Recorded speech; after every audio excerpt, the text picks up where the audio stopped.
Ingredients: 400 g bread flour or all-purpose flour, 300 milliliters warm water, 7 teaspoons active dry yeast, 1 packet, 1 teaspoon sugar, 2 teaspoons salt, 1 tablespoon olive oil, optional, for a softer crust.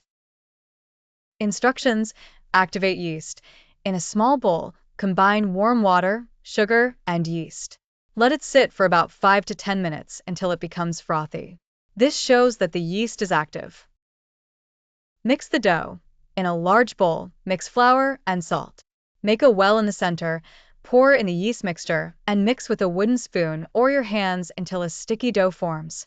If the dough is too dry, add a bit more water, 1 tablespoon at a time.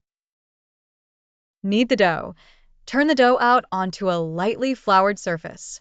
Knead for about 8 to 10 minutes until the dough becomes smooth and elastic. You can also use a stand mixer with a dough hook attachment.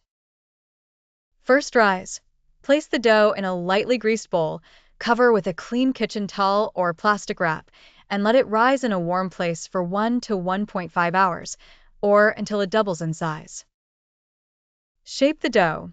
Once the dough has risen, punch it down to release the air. Turn it out onto a floured surface and shape it into a loaf. You can place it in a greased loaf pan or shape it into a round bowl and place it on a baking sheet lined with parchment paper. Second rise. Cover the shaped dough and let it rise again for 30 to 45 minutes. Preheat the oven.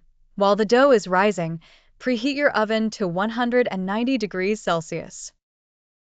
Bake the bread. For a crustier finish, slash the top of the dough with a sharp knife and brush with a bit of water or olive oil. Bake for 25 to 30 minutes, or until the bread is golden brown and sounds hollow when tapped on the bottom. Cool. Let the bread cool on a wire rack before slicing. Enjoy your fresh homemade bread.